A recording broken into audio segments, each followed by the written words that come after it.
رب کی بغاوت کر رہے ہیں، کیونکہ نیکیوں کا اور اللہ کی بخشش کا مہینہ آ چکا ہے۔ اور نبی کریم صلی اللہ علیہ وآلہ وسلم کی وہ حدیث مبارکہ جاتے تھے کا جھنجھوڑنے کے لیے کافی ہے کہ نبی علیہ السلام ممبر پہ چڑھ رہے ہیں، پہلی سیڑھی پہ پاؤں رکھا اور آمین کہا، دوسری پہ پاؤں رکھا آمین کہا، تیسری پہ پاؤں رکھا آمین کہا۔ تو فرشتے جو صحابہ کرام تھے وہ بڑے حیران ہوئے، اور نبی علیہ السلام نے ان کی حیرانی کو دیکھا اور بھانپا،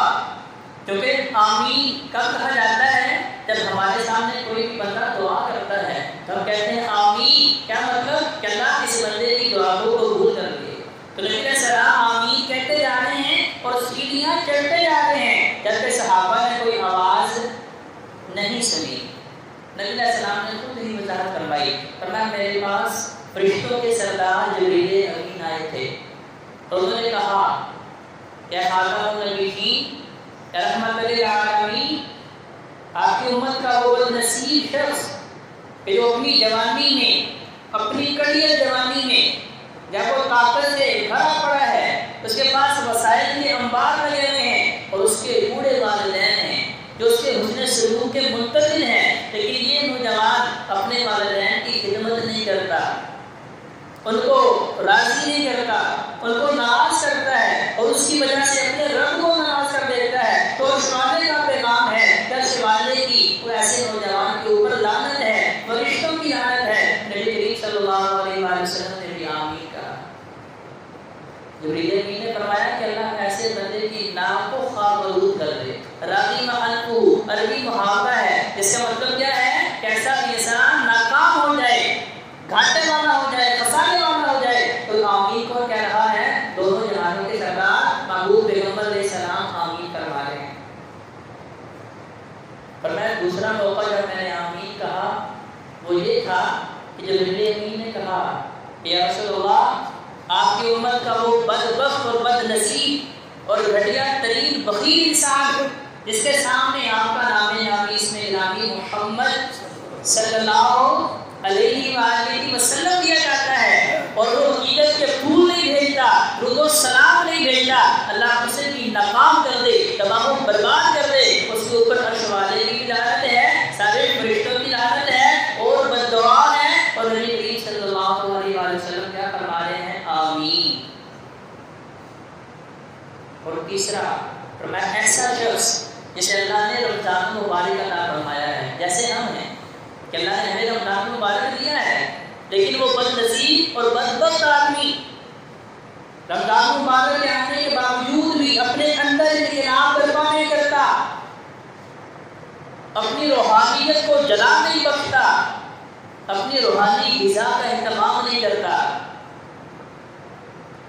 تقویٰ اپنے دل و دماغ میں پیدا نہیں کرتا۔ کیونکہ فلسفہ روزہ کیا ہے؟ روزے کا ایک ہی فلسفہ ہے، پورا قرآن پڑھ کے دیکھیں، سورہ بقرہ آیت نمبر 182، لعلکم تتقون، اے لوگوں روزہ اس لیے رکھا گیا ہے تاکہ تم متقی پرہیزگار بن جاؤ۔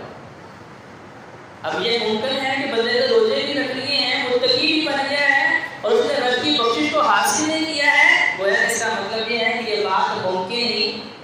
نہیں ہے۔ نبی علیہ السلام کے سامنے جبریل بھی فرما رہے ہیں، بتا رہے ہیں کہ ایسا بدبخت آدمی جس کے سامنے رمضان پیش کیا گیا ہے اور اس کے سامنے نیکیوں کے بے شمار مواقع رکھے گئے ہیں، چھوٹی چھوٹی نیکی جس کا جو ثواب عرش والا 700 گنا تک بڑھانے کے لیے تیار ہے، اور چھوٹی چھوٹی نیکی جس کی برکت سے عرش والا انسانوں کو جہنم سے آزاد کرنے کے لیے تیار ہے، چھوٹی چھوٹی نیکی جس کے سبب عرش والا جنتیں بانٹنے کے لیے تیار ہے، لیکن یہ بندہ اب جنت کو حاصل نہیں کر رہا، رب سے بخشش کو حاصل نہیں کر رہا، اپنے آپ کو جہنم سے آزاد نہیں کروا رہا، تو عرش والا فرماتا ہے کہ ایسا آدمی تباہ ہو برباد ہو جائے۔ سارے فرشتے بد دعا کر رہے ہیں اور امام الانبیاء علیہ السلام آمین کہہ رہے ہیں۔ اللہ تعالیٰ کا اپنی زندگی کایا کو کرنے کے لیے ایک حدیث کافی ہے۔ اب جسے اللہ نہ کام کرنا چاہے وہ انسان کامیاب ہو سکتا ہے، جتنے مرضی بندیوں کے پاس جا کے دعائیں کروا لے، جتنے مرضی صدقات و خیرات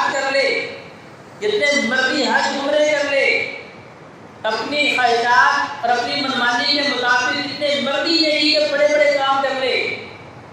جب اللہ تبارک و تعالیٰ نیکی کا موقع دے رہا ہے اور اس سے بھرپور طور پہ فائدہ نہیں اٹھا رہا اور اللہ تعالیٰ کہہ رہا ہے کہ یہ ناکام ہے، یہ گھاٹے والا ہے، برباد ہونے والا ہے، اس کا مطلب یہ ہے کہ اسے کوئی بھی نفع پہنچا سکتا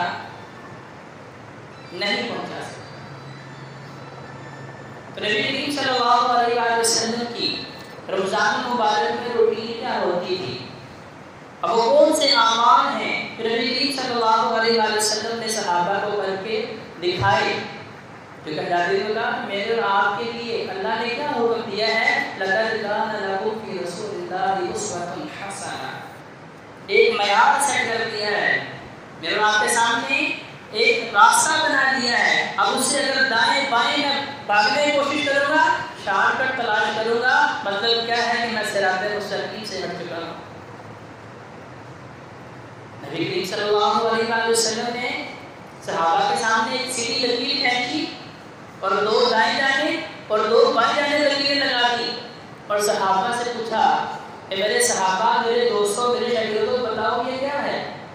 تو صحابہ کیونکہ نبی کریم صلی اللہ علیہ وسلم کے شاگرد بھی تھے، آپ کے دوست بھی تھے، آپ کے رفیق بھی تھے، آپ کے فوجی بھی تھے، اور ہر اعتبار سے نبی کریم صلی اللہ علیہ وسلم کو اپنی جان سے زیادہ عزیز سمجھتے تھے، لیکن سب سے زیادہ ان کے نزدیک کیا تھا؟ نبی کریم صلی اللہ علیہ وسلم کا احترام تھا۔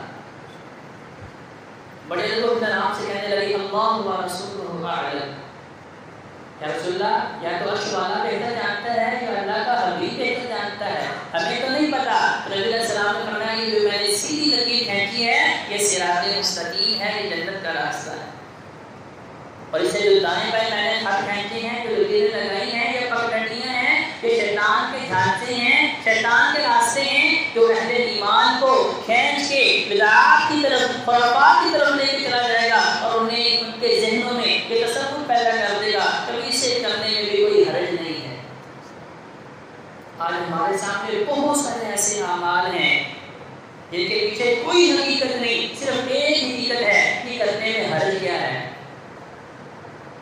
اور سب سے بڑا حرج یہ ہے کہ جس کام کے اوپر لَقَدْ كَانَ لَكُمْ فِي رَسُولِ اللَّهِ أُسْوَةٌ حَسَنَةٌ موجود نہ ہو، وہ کام کرنے کی مجھے اجازت ہی نہیں ہے۔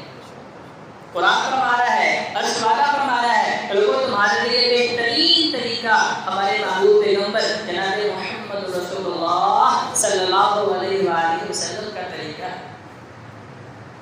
تو نبی علیہ السلام کی سب سے پہلی سنت رمضان المبارک میں کیا ہے کہ دن کا روزہ رکھنا ہے۔ کیونکہ یہ روزہ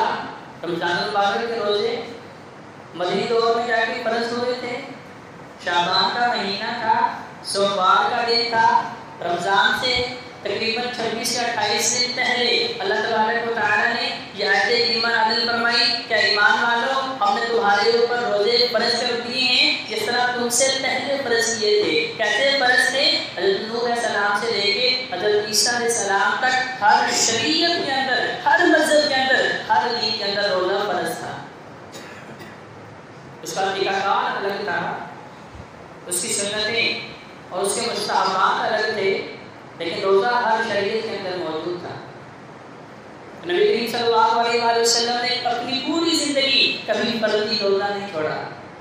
روزہ تو ویسے ہی نبی کریم صلی اللہ علیہ وسلم کا بڑا محبوب ترین عمل ہے۔ نبی علیہ السلام ہفتے میں 2 روزے رکھتے ہیں نفلی، اس کے علاوہ مہینے میں 3 روزے رکھتے ہیں، اس کے علاوہ بھی کثرت سے نفلی روزے رکھ لیتے ہیں۔ جب بھی آقا علیہ السلام کو کھانا نہیں ملتا، آقا علیہ السلام فرماتے ہیں صائم، آج میں روزے کی نیت کر لیتا ہوں۔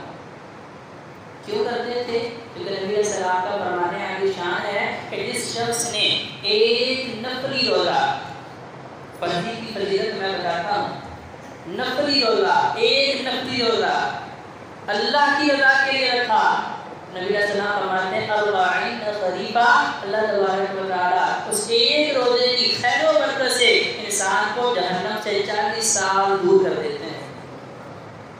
اور نبی علیہ السلام نے خاص طور پہ نوجوانوں کو حکم دیا تھا یا معاشر شباب، اے نوجوانوں جلدی سے شادی کر لو تاکہ تم شیطان کسی سبب سے شادی میں تاخیر ہے، تم شادی نہیں کر رہے، پھر کثرت کے ساتھ روزے رکھو۔ کیوں؟ اس کی وجہ سے تم جہنم سے محفوظ ہو جاؤ گے، تم شیطان سے